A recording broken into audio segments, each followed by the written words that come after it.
Okay, good day students. So welcome to Principles of Accounting.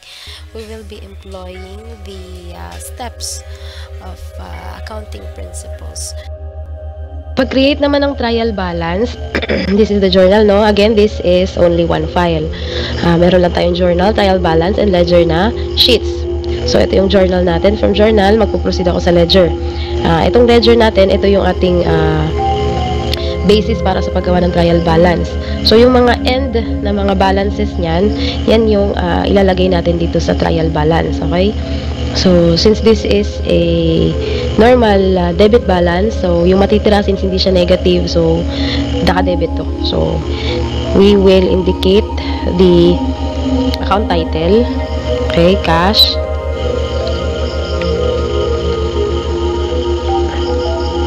yan. Lagyan natin yung account title, ay yung balance ni cash ay 1,653,600. So, debit siya kasi hindi siya negative. Okay, so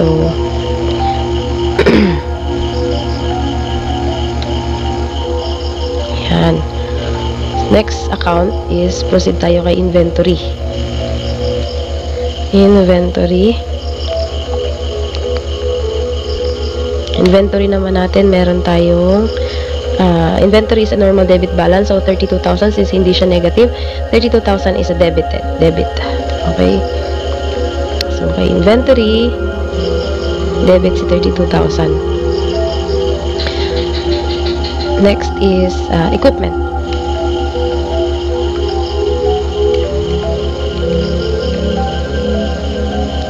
Our equipment is worth 80,000 pesos. So, debit yan.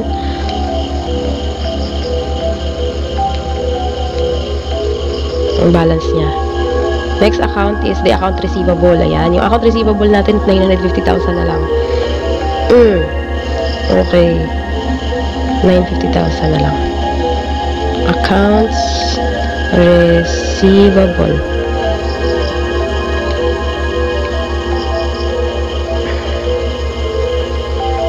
Which is 950,000.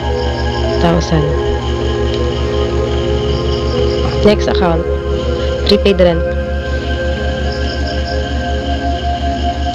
So, si prepaid rent naman ay 72,000 pesos.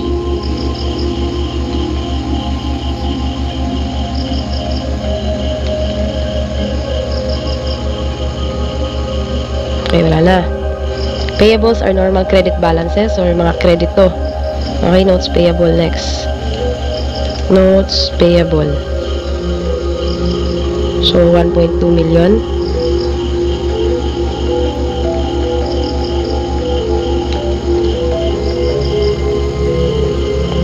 Accounts payable.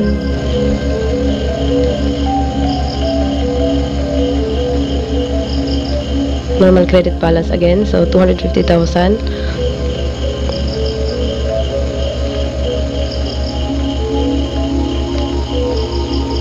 Okay, wala na. Our owner's equity.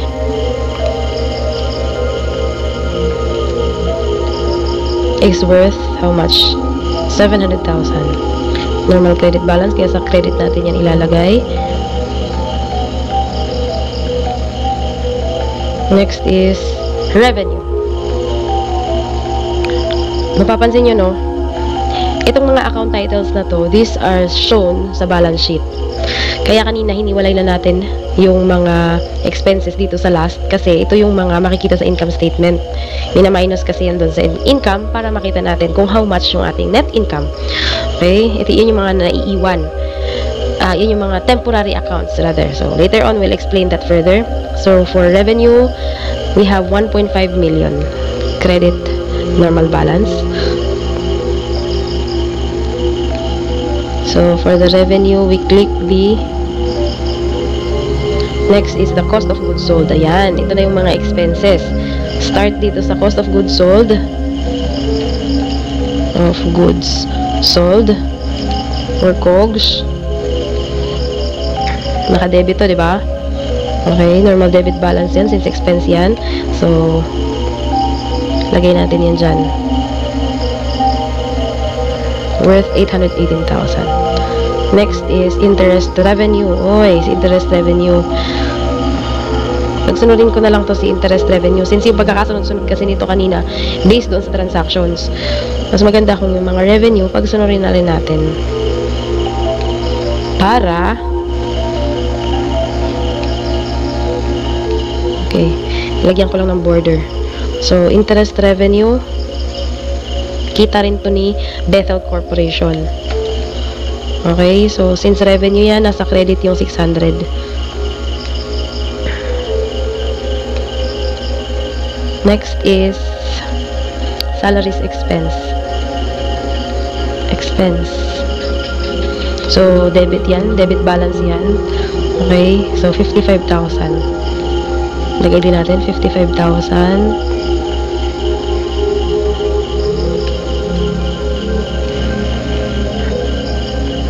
Next is the dividends. Okay. Last na lang natin yung dividends. Pagsama-samahin natin yung mga utility, ay yung mga expenses. Para isang okay. Sa salaries. Okay, dito natin ilagay yung dividends. Para sama-sama yung mga expenses. Dividends is a normal debit balance. So, ilagay natin dito sa debit yung dividends. Ledger, dividends. Okay. After dividends, we have repair and maintenance expenses and maintenance expense. Normal debit balance din to, kaya sa normal, sa debit natin ilagay 8,000. After repair and maintenance, we have utilities expense. Utilities expense. How much? Okay, utilities expense. Yung balance niya. Okay. So, wala nang other accounts. Wala na. Okay, this is it. So, dito natin makikita kung balance ba or hindi. Tan-tananan. So, i-bold natin. Then, sum. Yung lahat ng transactions. Lahat ng na-debit and lahat ng na-credit. Okay, 3 million. Okay, so, ang adjusted natin ay balance. Is worth 3,695,000. Ngayon, may mga adjustments tayong nangyari. Ano yung mga adjustments na yon? Again, these are all the accruals or yung mga payables dahil nandiyan na yung actions or yung mga prepayments, deferrals, and the non-cash expenses or non-cash transactions just like the depreciation. So, we'll take a look again doon sa ating journal since doon sa step natin after preparing the trial balance, we have to make adjustments. So, we have to finish the unfinished businesses, hindi pa tapos na mga transactions, just like yung mga prepaid rent, kailangan nating tapusin yung transaction, kailangan nating i-journalize again kung ano yung mga dapat ilagay doon, yung mga depreciation expense, kailangan i-account if na accumulate na yung prepaid rent, if meron bang salaries na dapat bayaran or meron bang mga utang na dapat bayaran. So we have to settle all this before we proceed, no? So this will all be the adjustments or the adjustment entries.